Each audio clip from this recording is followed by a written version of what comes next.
Men of Iron. Chapter 16. I have no intention to describe the fight between Miles Falworth and Walter Blunt. Fisticuffs of nowadays are brutal and debasing enough, but a fight with a sharp-edged broadsword was not only brutal and debasing, but cruel and bloody as well. From the very first of the fight, Miles Falworth was palpably and obviously overmatched. After 15 minutes had passed, Blunt stood hale and sound as at first, but poor Miles had more than one red stain of warm blood upon doublet and hose, and more than one bandage had been wrapped by Gascoigne and Wilkes about sore wounds. He had received no serious injury as yet, for not only was his body protected by a buckler, or small oblong shield, which he carried upon his left arm, and his head by a bassinet or light helmet of steel, but perhaps, after all, Blunt was not over-anxious to do him any dangerous harm. Nevertheless, there could be but one opinion as to how the fight tended, and Miles's friends were gloomy and downcast, the bachelors proportionately exultant, shouting with laughter, and taunting Miles at every unsuccessful stroke. Once, as he drew back panting, leaning upon Gascoigne's shoulder, the faithful friend whispered, with trembling lips, "Oh, dear Miles, carry it no further. Thou hurtest him not, and he will slay thee ere he have done with thee." Thereupon Blunt, who caught the drift of the speech, put in a word. "Thou art sore hurt, Miles Falworth," said he, "and I would do thee no grievous harm.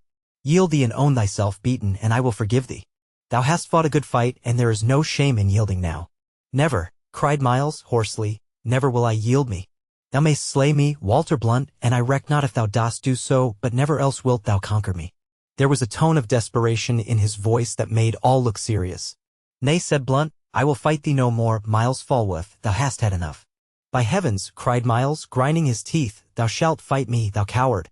Thou hast brought this fight upon us, and either thou or I get our quittance here. Let go, Gascoigne," he cried, shaking loose his friend's hold, "I tell thee he shall fight me." From that moment Blunt began to lose his head. No doubt he had not thought of such a serious fight as this when he had given his challenge, and there was a savage bulldog tenacity about Miles that could not but have had a somewhat demoralizing effect upon him. A few blows were given and taken, and then Miles's friends gave a shout. Blunt drew back and placed his hand to his shoulder. When he drew it away again, it was stained with red, and another red stain grew and spread rapidly down the sleeve of his jacket.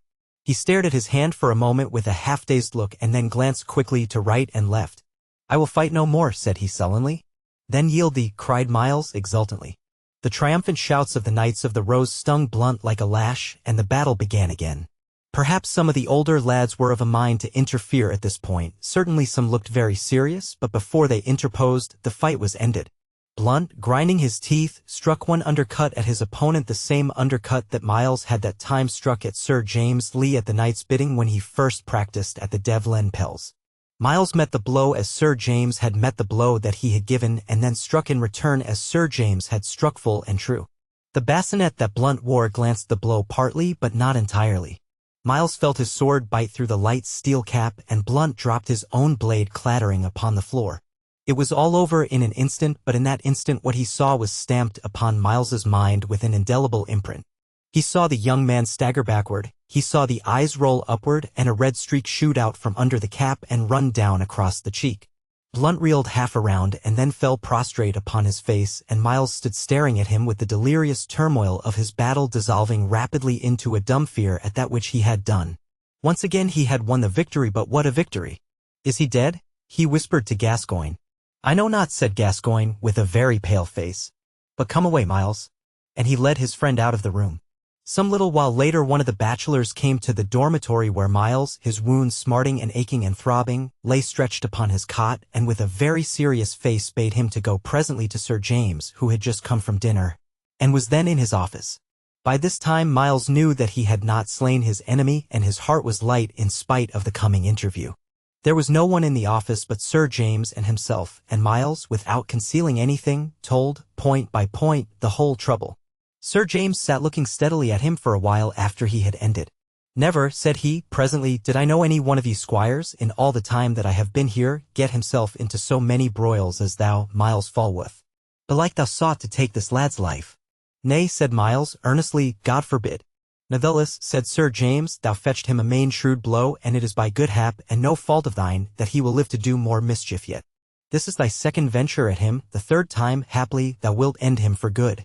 Then suddenly assuming his grimmest and sternest manner, "Now, sirrah, do I put a stop to this, and no more shall ye fight with edged tools. Get thee to the dormitory, and abide there a full week without coming forth.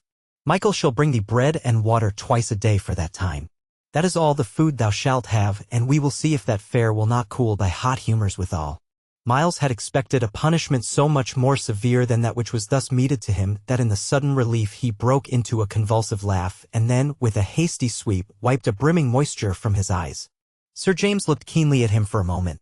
"Thou art white i' the face," said he. "Art thou wounded very sorely?" "Nay," said Miles, "it is not much, but I be sick in my stomach." I said Sir James, "I know that feeling well. It is thus that one always feeleth in coming out from a sore battle when one hath suffered wounds and lost blood. And thou wouldst keep thyself hale, keep thyself from needless fighting. Now go thou to the dormitory, and, as I said, come thou not forth again for a week. Stay, sirrah," he added, "I will send George Barber to thee to look to thy sores. Green wounds are best drawn and salved ere they grow cold." I wonder what Miles would have thought had he known that so soon as he had left the office, Sir James had gone straight to the Earl and recounted the whole matter to him with a deal of dry gusto, and that the Earl listened laughing. "I," said he, when Sir James had done, "the boy hath mettle, sure.